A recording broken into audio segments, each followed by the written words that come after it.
በስመ አብ ወወልድ ወመንፈስ ቅዱስ አሐዱ አምላክ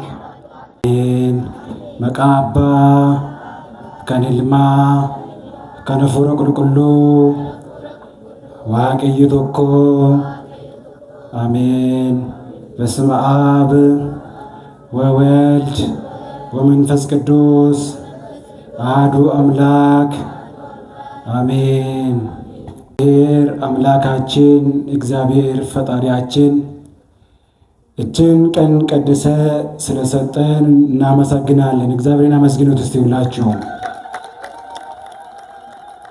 ጀልቀበረቲ ከበጀሞ አባ ኬኛ ኤርገማይ ፎታ ሉበ ጌታውን ፋኑስ ቡልቻ መነ ክርስቲያና ኬኛ ለማኒ አከሱመስ ከበጀሞ አባ ኬኛ ልቀት ጉሃን ቀይሰ በይና ሞጎስ ቡልቻ መነ ክርስቲያና ሰሬ መዳነለሚ አከሱመስ ሞ ለለባ ወንጌላ መነ ክርስቲያና ከና ፋርፈታ ኬኛ ፋርፈታ ዳቆን ዳዊት ኃይሌ ፋርፈና ዳፊ አከሱመስ ሞ ሜሻሌ ተበቸዳን ከኑ ተጃጅሉ ኦቡሎኒ ኮ ዳቆኖኒ አቦቲን ሃርሞሊን ኦቡሎተን ኢራ አከሱመስ ኦቡሎኒ ሸመረኒ ነጋ ዋቀዮ ሰጅራተቲን ነጋን ስንጋፈዳ ነጋ ዋቀዮቲን አከሞልታን እንደምን ዋላችሁ?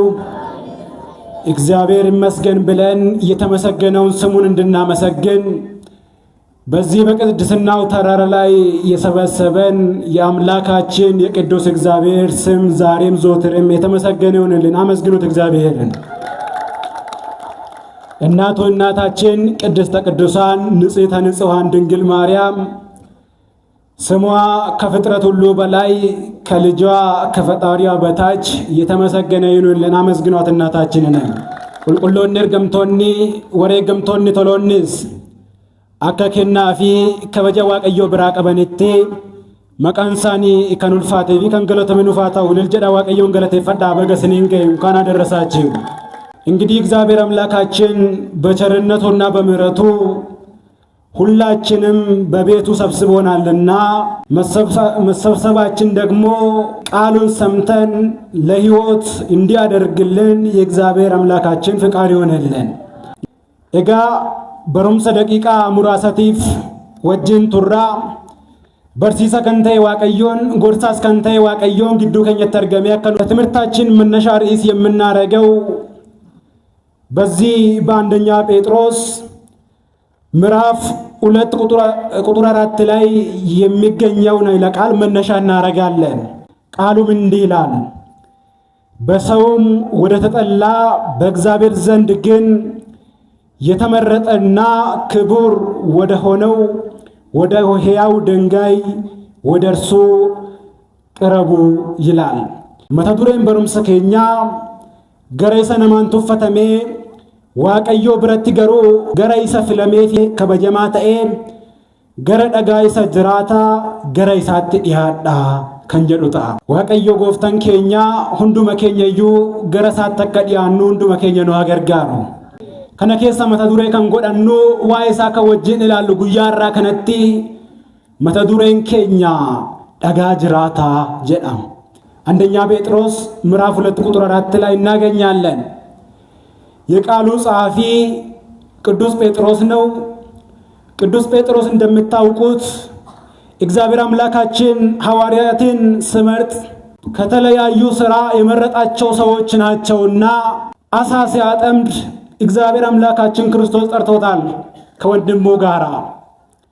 ቁልቁልጫ ጴጥሮስ ዋቀዮን ዱከ ቡቶታ ከለቲ ገራገራቲን አደምሰ ጅሬኛ ገራገራ ኢዶ ገጌሰኒ ካንሳን ኢዶ ቁርጡሚ ክየሰኒ ካንሞ አከሱመስ ቀረጡ ከንቱራን ከነነ ከማቴዎስ ፋ ባየንሳኒ ወጂ ብየ ለፋ ገራገራቲ ከንቦባን ኢሳን ገሩ ከንቱፈተመን አኩመ ቁልቁልጅ ጳውሎስ ዱበቱሞ ወሬን ቱፈተመን ዋቀዮን አከሚቲ ነከን ፍለተ ጋፈ ዱበቱ ወሬን ኦጌሶታ ለያሲሱዳፍ ዋቀዮን ቱፈተምቶታ አዱኛ ከናፍ ፍለተ ጀደ አከን ዱበተ isa jireenya isaatiif ofii isaatii qurxummii kiyyeessu gooftan keenya fayyisaan keenya Yesuus Kiristoos immoo dhala namaa fayyisuudhaaf gaafa dhufetti yaa Phexros ilma Yoonaa ati kana booda qurxummii kan kiyyeessituu miti ati lubbuu namaa gara mootummaa Waaqayyootti kan waamtudha malee jechuudhaan isa waameera.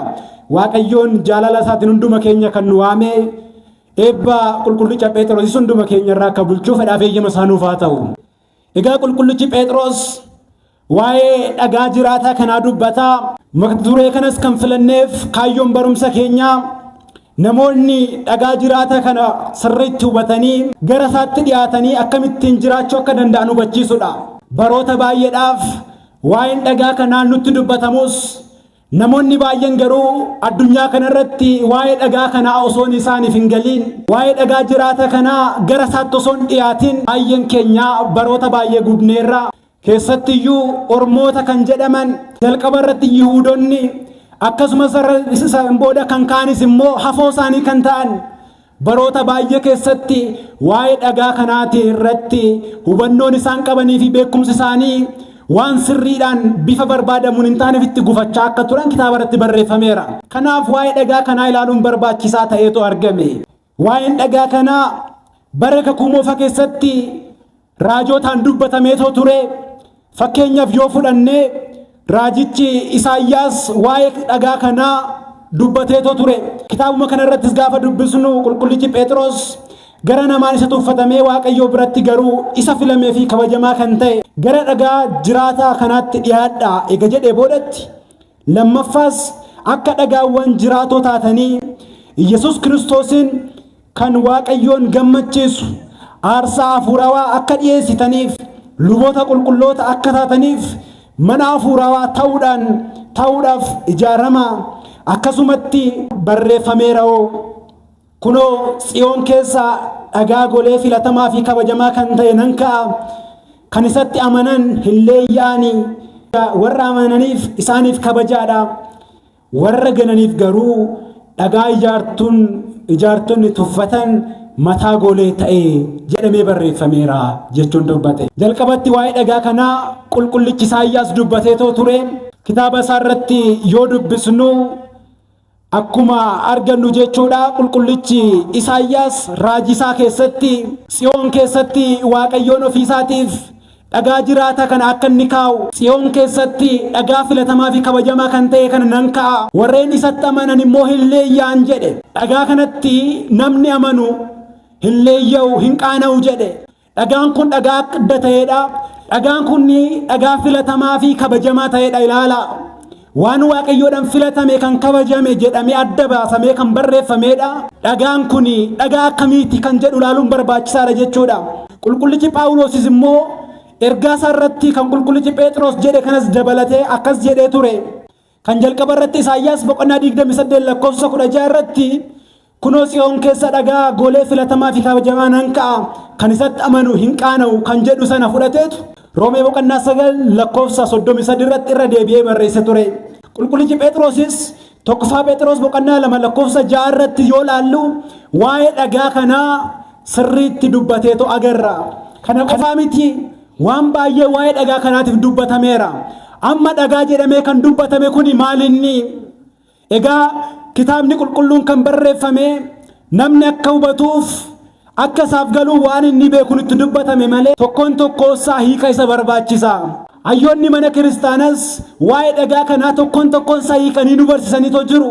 Namni asirratti dhagaa jiraata kan jedhame kuni maalinni kan jedhameetoo hiikamuudhaaf abboonni akka nuuf kaanitti ilaaluun kan nu barbaachiseef manni kiristaana keenyas kitaaba hiika tokkummaa yookaan immoo aandimtaa kan jedhamu kan isheen qabaatteef hiikaan akka barbaachisu nu hubachiisuudhaafi. Egaa hiikaan barbaachisaa akka inni ta'e warreen baay'een isaanii kitaaba keessaa amma barbaadan fudhatanii sanas akka fedha keenyatti hiikkannaa, hiikaan aandimtaan nu barbaachisu kan jedhan jiru.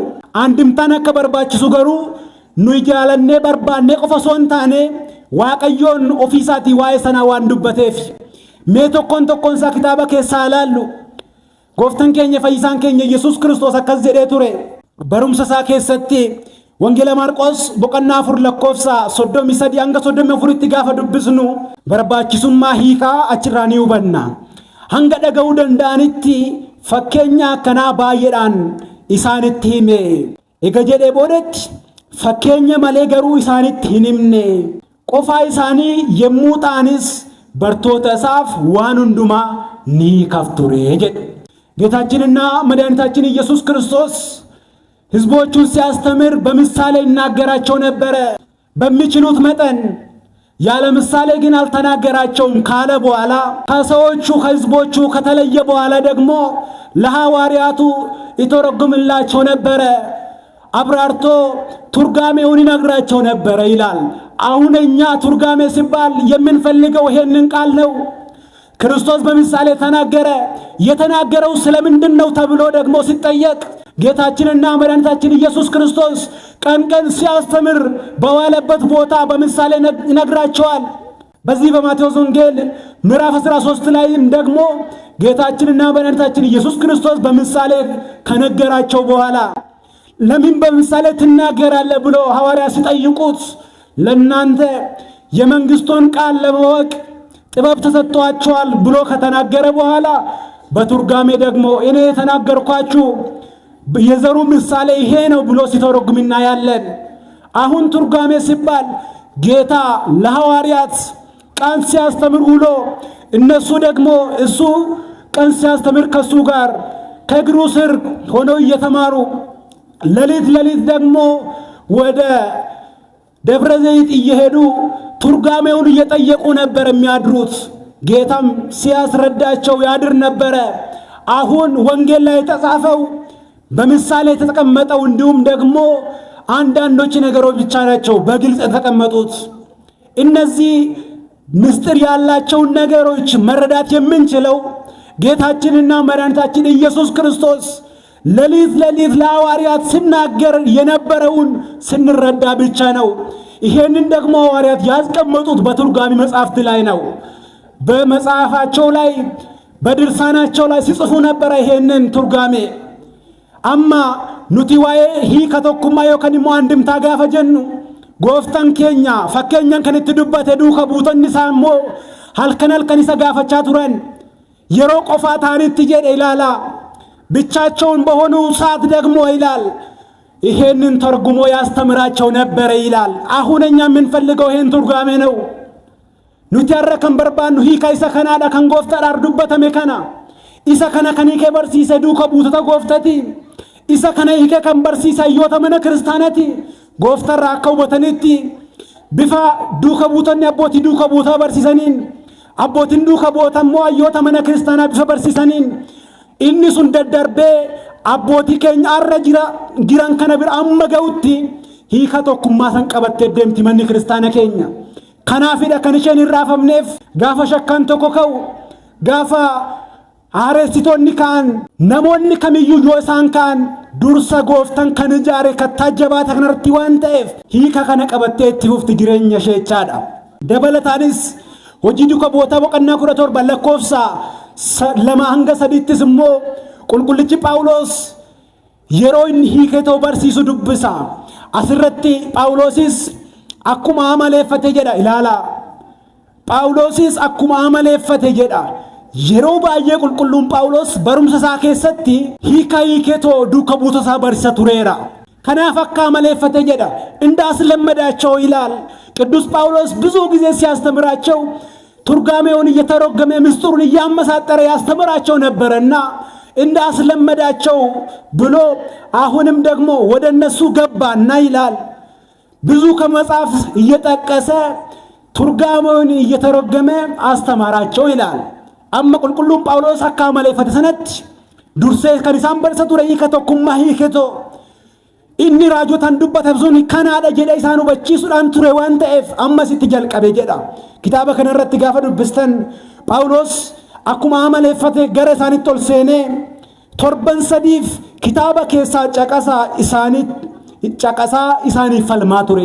Ilaala torbee sadi guutuudhaaf gara isaanitti ol seeneto torbee sadi guutuudhaaf caqasa kitaaba keessaa fudhatee isaaniin falmaa ture jedha. Eega kana jedhee booddattis immoo Kiristoos akka du'oota keessas fo'amee akka ka'u hiikee isaan barsiisaa ture jedha. Ilaala amma raajiin baraka kuumoofa keessatti raajotaan dubbatame jira waa'ee Kiristoos waa'ee fayyina dhala namaa raajonni kan kaa'u waan jiruuf qulqulluun Phaawulos sana torbee sadi guutuudhaaf gara isaanitti eega seenee boodatti hiiketis immoo inni waa'ee isaatiif dubbatame baraka kuumoofa keessatti kan waa'ee isaatiif raajame gooftaan keenya Yesuus Kiristoos samii sabootarraa akka bu'u dhufees dhala namaa ta'ee qulqulleetti Dibroo Maaramiirraa akka inni dhalatu foon sharraa foon lubbuu sharraa lubbuu fudhatee dhala namaa akka inni ta'e gonka waaqa gonka namas akka inni ta'e hiikee ga'ee isaan barsiisaa ture boodatti qulqullichi Phaawulos Kiristoos akka du'oota keessaas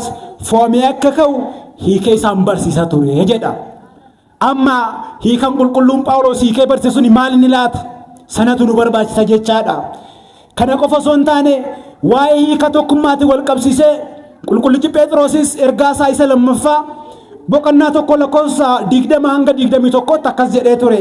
Ilaalaa kana dursaatii beekaa raajii kitaaba keessa jiru eenyullee akka mataa ofii isaatti akka hiikuuf isaaf hin eeyyamamne raajiin tasumaa fedha namaatiin hin dhufne yoo haa ta'u malee namoonni qulqulloon Waaqayyoo biraa ergamanii hafuura qulqulluudhaanis gaggeeffamanii dubbatanii jedha.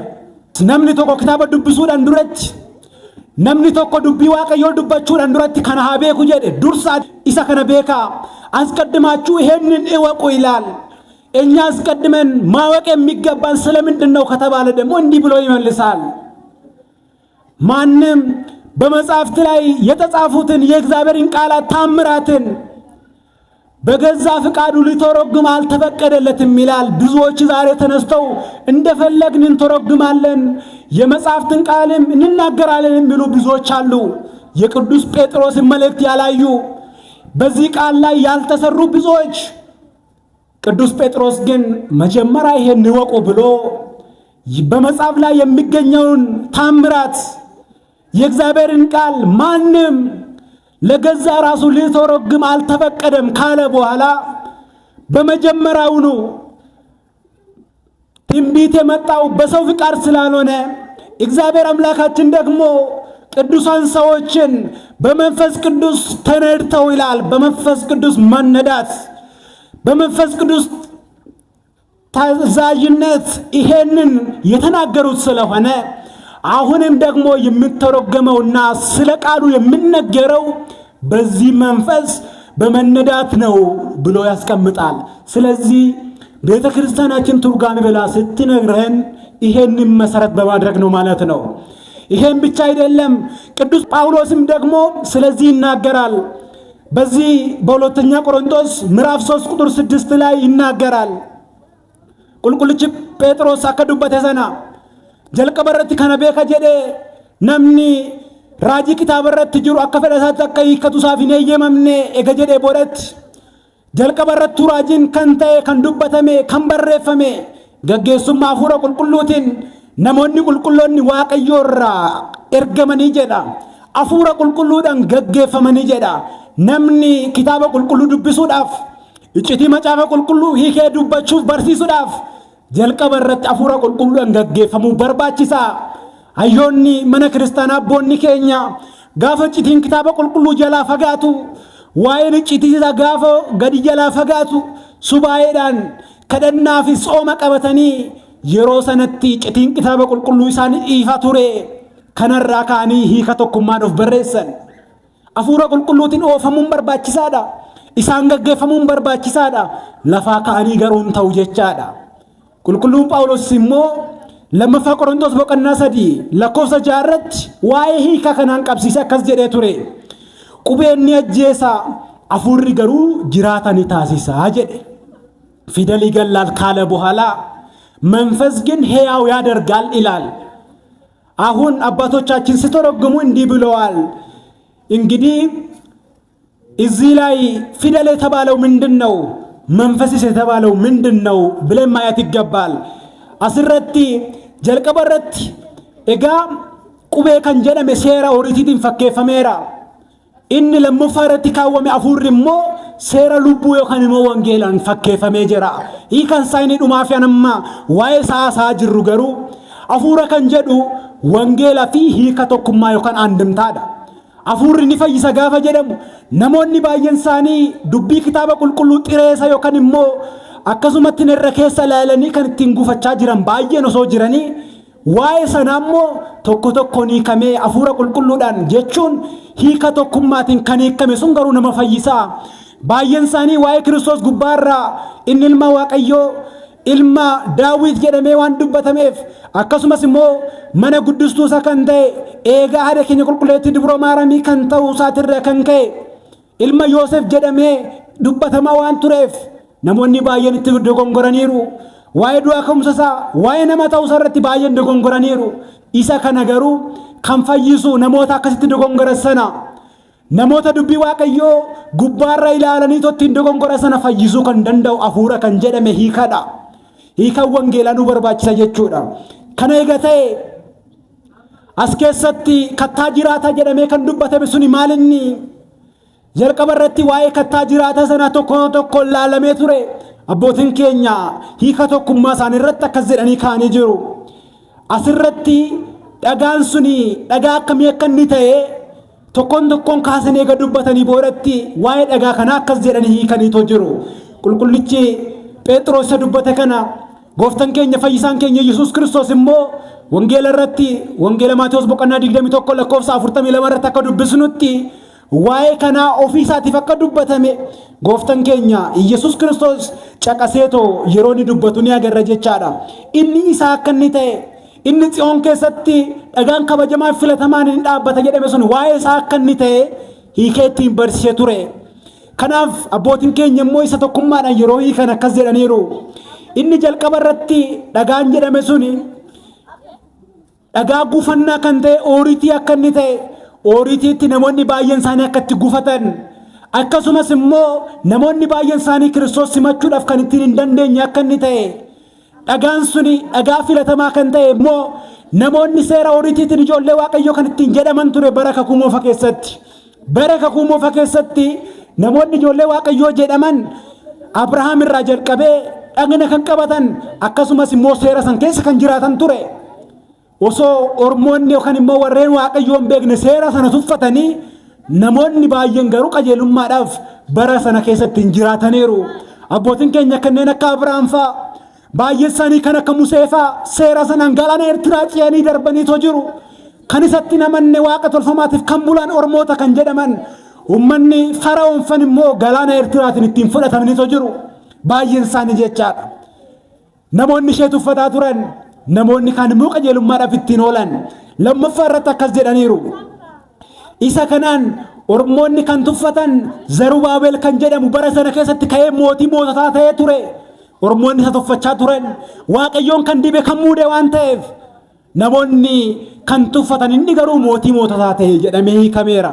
Sadaffaa irratti hiika tokkummaa irratti Haannaa Qayyaaffaan kan isa tuffatan akkasumas immoo kan ganan kan dabarsanii isa laatan gooftaan keenya fayyisaan keenya Yesuus Kiristoos mootii moototaa akkasumas immoo waaqa waaqotaa akka inni ta'e abboonni keenya waa'ee dhagaa kanaa Kiristoosin fakkeessanii dubbataniitoo jiru.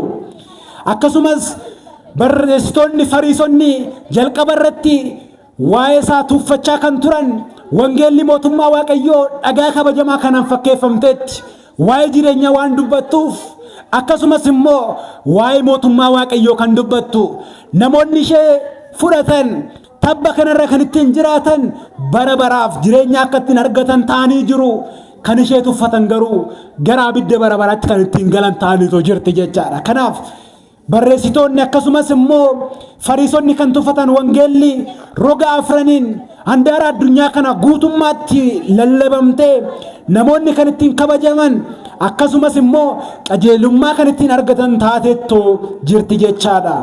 Waa'ee kanaatiif jalqaba irratti kattaa kan jedhame suni gooftaa keenya akka inni ta'e dubbata jechaadha.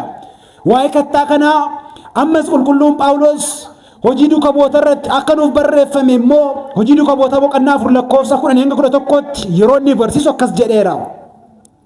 Egaa isin hundi keessan gosoota Israa'elii isin kan isa fannistan jedhe. Isin kan isa fannistan ummanni Israa'elootaa warreen Yihuudootaa gooftaa fannisaniiru waan ta'eef isin hundumti keessan iyyuu gosa Israa'elii. እናንተ ሁላችሁም የእስራኤል ወገኖች ናችሁ።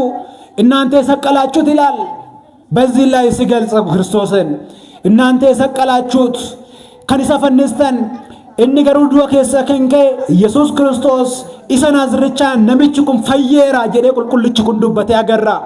Nama rakkateeto barootaaf ture sana yeroo isaan fayyisan humna eenyuutiin namichi kun fayye jedhamanii yeroo gaafataman duuka buutonni Gooftaa kan isin isa fannistan, kan gidiraa irratti raawwattan, kan fannoo irra isa oolchitanii isa ajjeestan, akka yakkamaatti yakkamtoota lamaan gadduutti kan isa fannistanii ajjeestan, maqaa isaatiin namichi kun fayyuu danda'e.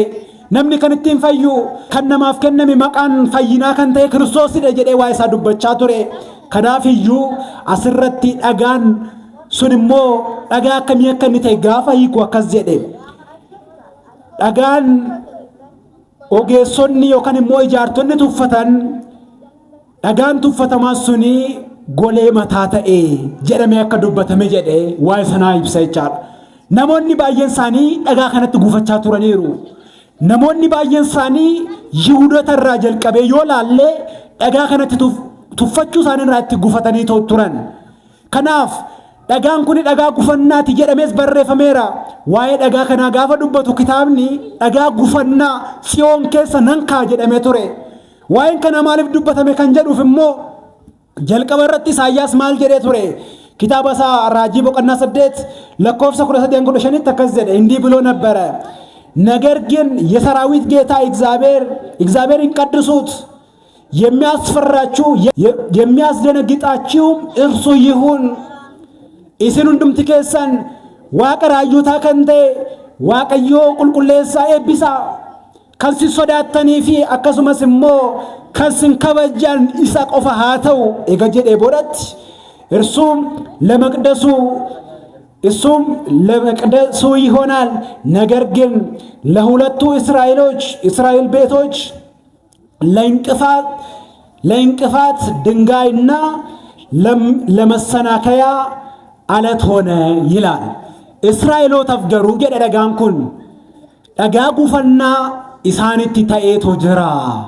Isin garuu waaqa keessan eebbisaa waaqa keessan qulqulleessaa jedhee toluun immoo ittiin nu barsiisoo ture jechaadha. Waa'een dhagaa kanaa eenyunni kan jedhuuf jalqaba irratti ooritii jennee Israa'eloonni akka wangeela hin fudhanneef gufuuti ta'ee ture ooritiin. Baay'een isaanii ooritii irratti kan dhaabbatanii hafan jiru. Wangeela Kiristoos kan hin simanne baay'een isaanii Kiristoositti diina kan ta'an kan dabarsanii isa laatan warra ooritii beeknaa jedhan ture. Namoota kanaaf dhagaan kun dhagaa gufannaa ture. Foon uffatee waan dhufeef gooftaan keenya Yesuus Kiristoos nama ta'ee waan dhufeef gonka kan inni uffate foon dhala namaa akkasumas immoo haadha keenya qulqulleetti Dibroo Maariyamirraa lubbuu sharaa lubbuu fudhatee ture waan ta'eef inni gonka waaqa akkasumas gonka nama kan ta'e waan ta'eef namoonni baay'een isaanii foon uffatee dhufuu isaatirraa kan ka'e isatti gufataniiru. Baay'een isaanii isatti amanuu hin dandeenye kanaaf dabarsanii salaatan kanaaf isa ajjeesan kanaaf isa balleessuu barbaadan. Egaa kana jedhee Yesuus Kiristoos Yihudoonni gooftaa akka inni ta'e osoo hin fudhatiin ilma Yoosef jechaa waa isaa dubbachaa akka inni turan kitaaba wangeela Maatewos boqonnaa 13 lakkoofsa 55-58 irratti barreeffame akka jiru. Kuni mucaan kun kan isa beeknu miti. Kuni ilma Yoosef miti. Namicha muka soofuu sanaa mucaa isaati miti. Nu obboloota isaa hin beeknu jedhanii waa isaa dubbachaa turan. Waaqummaa isaatiin isa hubanne jechaadha. Har'as taanaan namni Kiristoos waaqummaa isaatiin isa hubanne.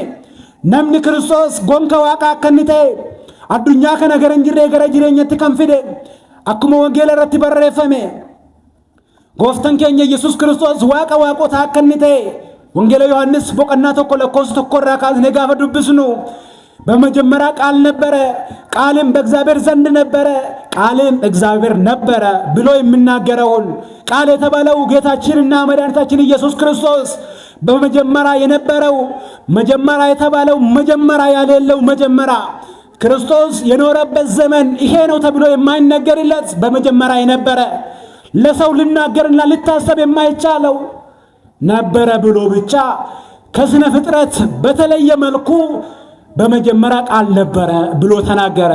ይሄን ካለ በኋላ ቃልም በእግዚአብሔር ዘንድ ነበረ። ቃል ስላችሁ የተለየ ነገር እንዳይመስላችሁ በእግዚአብሔር ዘንድ የነበረ ነው ይላል።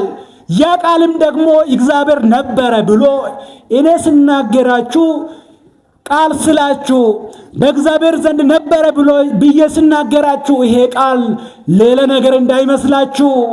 ቃልም ደግሞ እግዚአብሔር ነበረ። ጀች ጀልቀበረት ቱሬ ጀችስንስ ዋቀዮ ብራ ቱሬ ጀችችስ ዋቀዮ ቱሬ ጀዴቱ ዋይ ዋቁማሳ akkasumas waa'ee durumaasaatiif jalqabarratti seera uumamaa boqonnaa tokkorratti lakkoofsa tokkorratti gaafa dubbisnu Museen gaafa barreessu sirna uumamaatiif Waaqayyoon jalqabarratti samii fi lafa uume jedhee ture. Amma garuu jecha asirratti qulqullichi Yohaannis dubbachaa jiru kun jalqaba hin qabne jalqaba durumaasaatiif hin beekamne alfaa kan jedhame durumaasaatiif barri kan isaaf hin lakkaawwamne bara sana dubbachuu isaati. Inni waaqa jedhe goofta keenya namoonni waaqa jedhaniin fudhanne arras fayyina argachuu hin danda'an. Namni goofta keenya fayyisaa keenya Yesuus Kiristoositti akka Yihuudootaa gufatu isaan akka qaama biraatti arras akka inni nuuf kadhatuutti akka ergamaatti akka raajiitti kan isa laalu yoo jiraate inni jireenya hin qabu. Kiristoosin waaqummaa isaatiin amalummaa isaa sirrii ta'een isa hubachuun barbaachisaadha. በባህሪው መረዳት ይገባል። ብዙዎች ይሄን ስላልተረዱ ብዙዎች ወደ ክርስቶስ ሳይመጡ ቀርተዋል።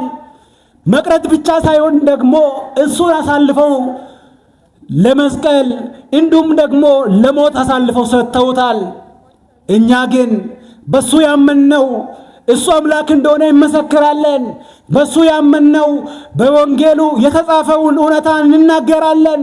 አባቶቻችን እንዳስተማሩን dhugaa kana dubbanna inni dhuguma waaqa akka inni ta'e waaqa waaqota mootii mootota akka inni ta'e gooftaan keenya Yesuus Kiristoos waaqa jiraataa bara bara akka inni ta'e kitaaba irratti akka barreeffametti tokko tokkoon kaasnee dubbanna.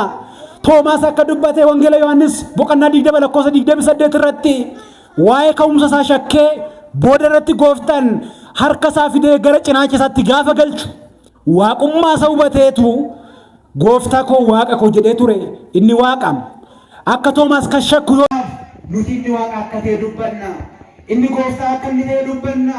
Gooftaa gaafa jennuus akka warra amaneetti dubbanna malee akka warra gananiitti miti. Baay'een isaanii lallaba kan taasifatan daandiirra nama oofuu kan dhoowwan baay'een isaanii Yesuus gooftaadha kan jedhudha. Gooftummaa isa beeknu miti. Warri suni garuu gooftummaa isa dhugaa amananii miti kan kana jedhan hin gowwoomina.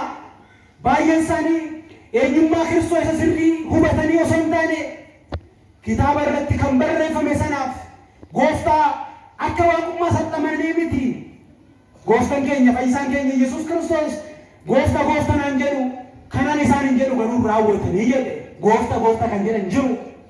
Asirratti wangeela Maatiyoos boqonnaa 7 irratti lakkoofsa 21 kaasnee gaafa ilaallu gooftaa kan naan jedhan osoo hin taane jedhe gooftaan fedha abbaa koo isa samiirraa kan raawwatu mootummaa koo dhaalaa jedhee dubbate.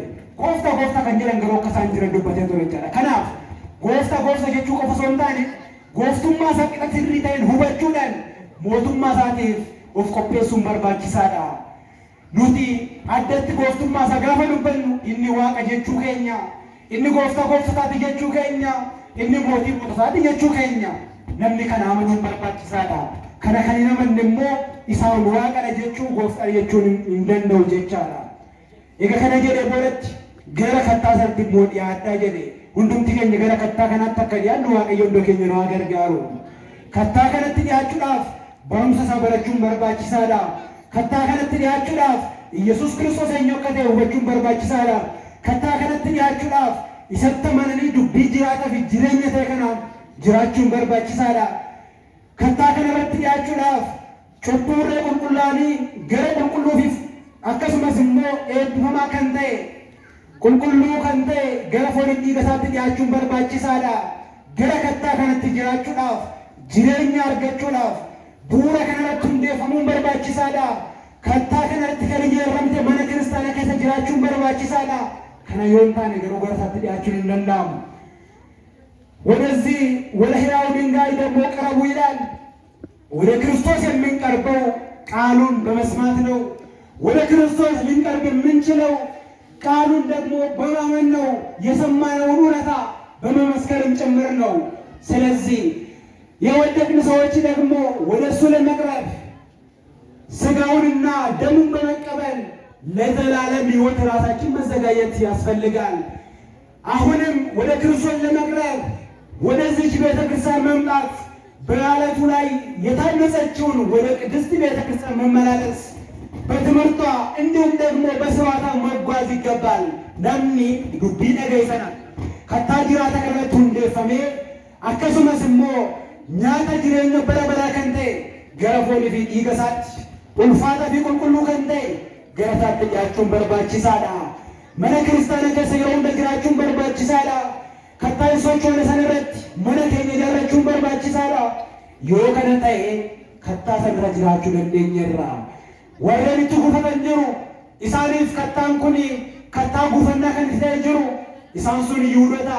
Har'a immoo Yihuudoota irraa kan hafan warreen dubbii Waaqayyoo jallisuudhaan dhufanidha. Akka isaan akka hin taane jireenya keenya kattaa kanarratti ijaaruun barbaachisaadha. በሰዎቹ እንዳንሰናከል በጌታችን እንዳንሰናከል አምላክነቱን የባሕሪ አምላክ መሆኑን የእግዚአብሔር ልጅ መሆኑን አውቀን በቤቱ እሱ ማነጻት በደሙና እንዲሁም ደግሞ በሥጋው ወደ መሰረታት ወደ ቅድስት ቤተ ክርስቲያን በመምጣት ሁላችንም ይህን እግዚአብሔርን ቃል መስማት በሰማነው ደግሞ መኖር ይገባናል። እግዚአብሔር እስከ መጨረሻ በቤቱ ጸንተን እንድንኖር ሁላችንም ይርዳን። Waaqayyo gooftaan keenya mana isaa keessatti cimnee hanga dhumaatti akka jabaannee dhaabbannu cubburree qulqulloofnee ulfaataa fi qulqulluu kan ta'e gara foonii fi dhiiga isaatti akka dhiyaannu hunduma keenya nu gargaaru. Kan nu barsiisee kan nu gorsee maqaan Waaqayyoo kan ulfaatee fi galata nuuf haa ta'u. Waaqayyo galateeffadhaa.